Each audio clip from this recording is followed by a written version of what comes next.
Parliament చరిత్రలో 50 ఏళ్ల తర్వాత స్పీకర్ పదవికి ఎన్నిక జరగబోతుంది. నరేంద్ర మోదీ, అమిత్ షా ద్వయం పట్టుబట్టడంతో స్పీకర్ పదవికి ఎన్నిక అనివార్యమైంది. ఈరోజు ఉదయం 11 గంటలకు ఎన్నిక నిర్వహించబోతున్నారు.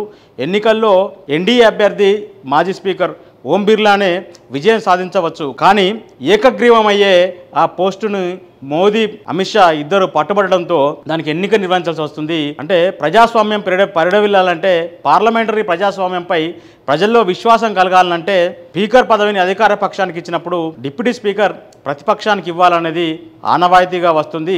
ఆ ఆనవాయితీని కొనసాగించండి. గత పార్లమెంట్లో కాంగ్రెస్కి, ప్రతిపక్షాలకి సరైన సంఖ్యాబలం లేదు.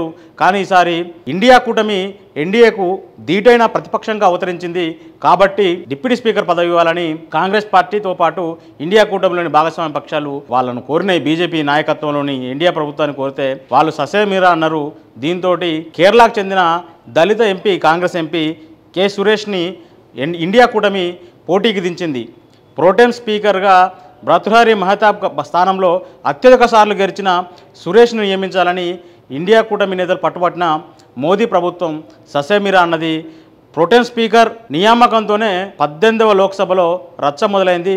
తొలి రోజే స్పీకర్ ఎన్నికకు ఫ్లోర్ టెస్ట్ నిర్వహించాల్సిన పరిస్థితి వస్తుంది. రానున్న రోజుల్లో అంటే లోక్సభలో బీజేపీ నేతృత్వంలోని ఎన్డీఏ ప్రభుత్వానికి ప్రతిపక్షాల నుంచి వెళ్ళి గట్టి పోటీ ఎదురయ్యే అవకాశం ఉన్నట్టుగా ఇది ఇండికేషన్ ఇస్తుంది. దీన్ని అంటే డిప్యూటీ స్పీకర్ కాంగ్రెస్ కానీ ఇంకో పార్టీకి కానీ ఇస్తే నష్టం కూడా లేదు. అంటే పార్లమెంటరీ నిబంధనలకు లోబడే స్పీకర్ చైర్ కానీ ఆ స్థానంలో ఉన్న డిప్యూటీ స్పీకర్ కానీ ప్యానల్ స్పీకర్లు కానీ వివరించాల్సి ఉంటుంది తప్ప తమకు తాముగా సొంత నిర్ణయాలు తీసుకోవడం ఉండదు.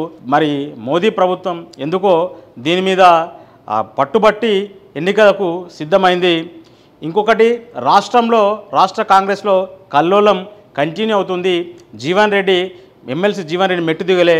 ఆయన తన ఎమ్మెల్సీ పదవికి రాజీనామా చేయబోతున్నట్టు మండలి చైర్మన్కు సమాచారం ఇచ్చిన ఫోన్లో, మీరు ఆఫీస్కి వస్తే నేను మిమ్మల్ని కలిసి రాజీనామా ఇస్తా అని నేను చెప్తే ఆ విషయాన్ని మండలి చైర్మన్ ఆఫీస్ నుంచి కాంగ్రెస్ పార్టీకి చేరవేసిన తర్వాత డిప్యూటీ సీఎం బట్టి విక్రమార్క గారు, ఉమ్మడి కరీంనగర్ జిల్లాకు చెందిన మంత్రి శ్రీధర్ బాబు గారు ఇద్దరు వెళ్ళి జీవన్ రెడ్డి గారితో ఆయన నివాసంలో సుదీర్ఘంగా చర్చలు జరిపినారు.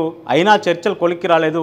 అక్కడ జగిత్యాల బీఆర్ఎస్ ఎమ్మెల్యే సంజయ్ను చేర్చుకోవడం మీద ఆయన తీవ్ర అసహనం వ్యక్తం చేసినారు. అలాంటి సీనియర్లు పోతే పోని అని ప్రభుత్వాన్ని నడుపుతున్న ఒక ముఖ్యమైన నాయకుడు కామెంట్ చేసిండు.